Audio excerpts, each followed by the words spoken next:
Hello FlossTube, it's Cowgirl Kate, and I'm just popping in with a quick update. This is what I have been up to lately. I need to do a proper video regarding her and my June progress and all that sort of thing. But I need to get this video done because I need to start beading her. She's waited long enough. And it's kind of strange to be working on a design that's caught my attention like this one has. This hasn't happened since I did Mirabilia's Waiting for Ships, and that was way back in 2003, and I got her done really quickly. She just kind of caught my attention. But anyway, the focus of this video is all the potential bling for the Pocketwatch Pixie that I have designed. With this design, I want to market her as something, how do I say it eloquently, but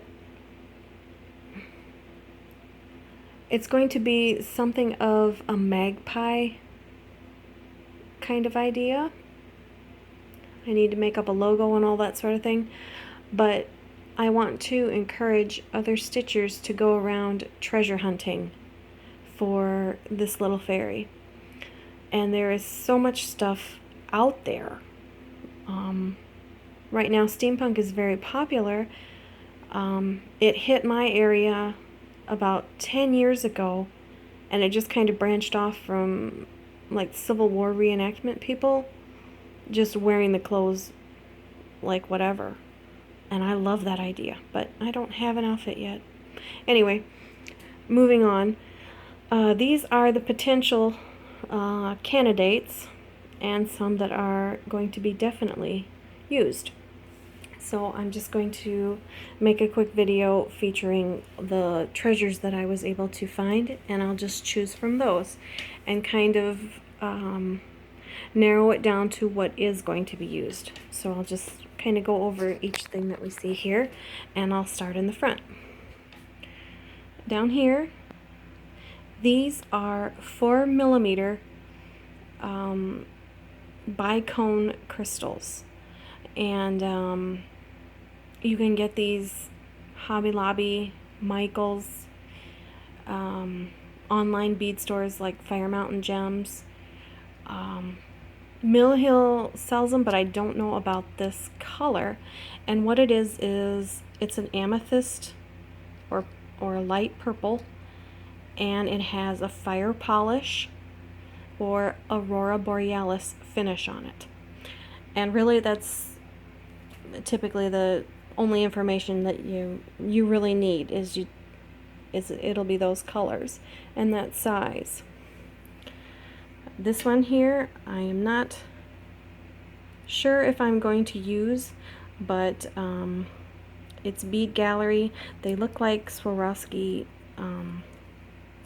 bicone, or not bicones, the teardrop crystals, and I just picked those up because they were kind of the same finish. And I haven't decided yet if I'm going to incorporate them or not, but we'll see. They might be just the thing. This is a length of chain. I'm pretty sure that the pocket watch will have a chain attached to it, and I just got one that was kind of small, and I love how this chain is put together. I love the elements that it's got going on in there. Looks very like gears and cogs and chains and all that stuff, but I don't know if it's going to match the findings that I have for the face of the watch. So we'll just see, but if I do decide to include a chain, I will need one in more of a coppery finish to match the watch hands that I've found. But I do want one. Over here, these are some little gears, and I found them at Michael's. I'm not sure if I'm going to use them or where, but I got them. And they're nice and tiny, and they're that kind of faded finish, so they might be just the thing for working with her. these were too fun to pass up, and I just grabbed them. And I thought, oh gosh, she could have a lot of fun with those because she could actually be holding the pipe, which would be kind of badass for, you know, fairy to be smoking a pipe. And my favorite part of it is the little goggles. And they actually would fit on her hat. I'm just not sure if I want to include that on the model because it might be hard for other people to find that. But I do like them. So I'm on the fence about that. I really like them, but I'm not sure how easy it would be for other people to find them. You know, I found these at Hobby Lobby. These are the beads that she is chartered for. She will have all these colors. And I'm hoping to get started on throwing those in today. Over here, these are just some different size gears and cogs, and I haven't even opened up the package, but I'm confident that they will be a lot of fun with her. And up here, these are just some more detailed ones. I found these at Hobby Lobby, and these I found at Michael's, and they were actually in the scrapbooking department. And I was going to use them on a conversion of New Year Fairy, but I decided I'd make my own instead. Down here, these are some more wheels and cogs, and I found those also at Michael's.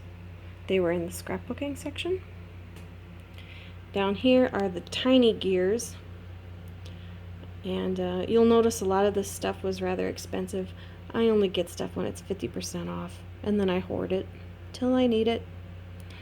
But this has a lot of the tiny little gears, and when I get her beaded, you'll be seeing where those go. Here are some watch hands, and I got both of these. Well, I got this, and this. They were all at Hobby Lobby. I don't get to Michael's very often, but Hobby Lobby's usually got hit. In here, I have opened this box up. These big long ones are too big to fit on the face of the watch, but there are some short ones in there that work very nicely. And then I have these as well. I know those will fit, so there's their information. And they're in a coppery kind of finish, which works well with the beads I've chosen for her. So they will look very well. But really, these are my choices. I'm going to open this stuff up, and again, I'm just going to use pins and just kind of pin it here and there to see what might work and what's going to actually wind up on the project. That's kind of my rather primitive technique, but hopefully it all works out. Up here, now before I get into the beading, you'll notice she's got veins on her wings now, right here, and these are just very, very long stitches with Krennic cord. It's not the braid, it's a cord, so it's actually a lot easier to stitch with. It doesn't pull and drag, and I needed some darker copper in her wings, and this was my solution. So how because you can see it will wiggle. So what I have done to try to manage that, being there is a lot of, I want to say, open thread on the top of her, I'm afraid that once she comes off of the Q-snaps, that's all gonna kind of flop around and be loose and get snagged on something. What I've done to kind of counter that is, after I would go down through the fabric, I would flip it over and then run it under a couple of stitches to anchor it, and then start the next leg and come down and and do the same thing on the back, pop up here, go down here, anchor it again on the back, come up here, go down into the fabric. You get the idea. And you know, jumping from here to here and then here to there and working your way up. It didn't eat a lot of braid like if you were to do it like you were backstitching it. So I was actually shocked that it didn't eat up all my cord or braid or whatever, like I kind of figured it might, but I was kind of shocked. And doing it that way, it holds the stitches in a lot better. They don't wobble around. But now I'm going to bead her with invisible beading thread, and so I'll be, you know, working all along through there, and I'm probably going to take the invisible thread and just tack it down in a few places so that it's just a little more secure, just for my own paranoid peace of mind. And we'll see how she comes. Hopefully next time she's featured, I will have a finish on her, which would be a near record thing for me. I don't get those very often, let alone one that's just, you know, pure imagination. So it'll be quite interesting. Anyway, I suppose I ought to get this loaded and ready to go. I apologize that I've been kind of missing in action.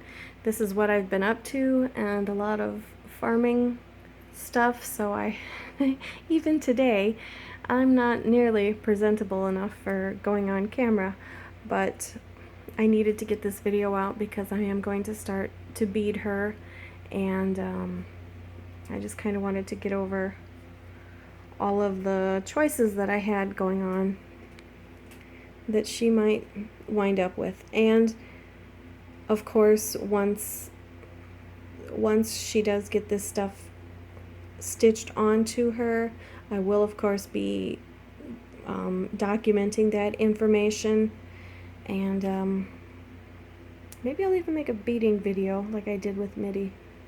We'll see. It depends on what I have time for. It's been kind of nuts and crazy around here, and I'm surprised I even got as far as I did, but having a holiday yesterday helped. So anyway, I want to thank you all for your very kind words, both here and Instagram. I figured out Instagram now, and Facebook. You guys are amazing. You're really giving me a shot of hope that I might actually be able to do this kind of thing. So on that note, I will send this off, and I hope to see you all real soon in a real video. Wish me luck that the week's lineup is more kind toward the weekend. So you take care of yourselves, and I will see you all soon. Bye.